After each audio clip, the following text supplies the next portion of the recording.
নমস্কার বন্ধুরা, আজকে তোমাদের সাথে শেয়ার করব আলু বেগুন দিয়ে কাতলা মাছের সুন্দর একটা রেসিপি। এর জন্য দেখো আমি এখানে একটা মাঝারি সাইজের আলু এইভাবে লম্বা করে কেটে নিয়েছি, আর কিছুটা বেগুন এইভাবে লম্বা করে কেটে নিয়েছি। আর এদিকে কাতলা মাছের মাথা ও মাছে আমি নুন হলুদ খুব ভালোভাবে মাখিয়ে নিয়েছি। এরপরে আমি কড়াইয়ের মধ্যে পরিমাণ মতন দিয়ে দিলাম তেল। তেলটা খুব ভালোভাবে গরম হয়ে গেছে। এবার তেলের মধ্যে আমি মাছগুলো দিয়ে দেবো।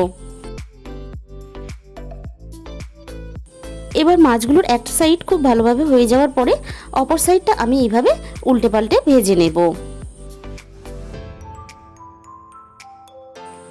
আমার মাছগুলো খুব সুন্দর করে দুটো সাইডই খুব ভালোভাবে ভাজা হয়ে গেছে। এবার আমি মাছগুলো তেলে থেকে তুলে নিলাম। এবার ওই একই তেলের মধ্যে আমি মাছের মাথাগুলো এইভাবে ছেড়ে দিলাম। মাছের মাথাগুলো আমি এইভাবে লাল লাল করে ভেজে তুলে নিলাম। এবার আমি ওই একই তেলের মধ্যে দিয়ে দেব কেটে রাখা বেগুনগুলো, আর দিয়ে দিলাম বেগুনের মধ্যে স্বাদ মতো লবণ। বেগুনটা আমি একটু হালকাভাবে নরম করে ভেজে তুলে নিলাম, এর থেকে আর বেশি ভাজলাম না। এবার ওই একই তেলের মধ্যে ফোড়নে আমি দিয়ে দিলাম অল্প একটু কালো জিরে, আর কেটে রাখা আলুগুলো তেলের মধ্যে দিয়ে হালকা করে এইভাবে নাড়াচাড়া করে নিলাম। এরপর আমি এর মধ্যে দিয়ে দেব পেঁয়াজ কুচি।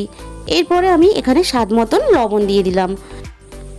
আলু আর পেঁয়াজটা খুব ভালোভাবে আমি একসাথে আবারও নাড়াচাড়া করে ভেজে নেব। পেঁয়াজটা অনেকটা সুন্দরভাবে নরম হয়ে এসেছে। এরপরে আমি এর মধ্যে দিয়ে দিলাম 1 চামচ আদা ও রসুন বাটা। আদা রসুন বাটাটা পেঁয়াজ আলুর সাথে আবারও আমি এইভাবে কষিয়ে নেব।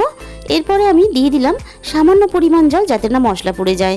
এরপর আমি দিয়ে দিলাম 1/2 চামচ পরিমাণ হলুদ গুঁড়ো, আর 1 চামচ পরিমাণ লঙ্কা গুঁড়ো, 1 চামচ জিরের গুঁড়ো ও 1/2 চামচ ধনে গুঁড়ো।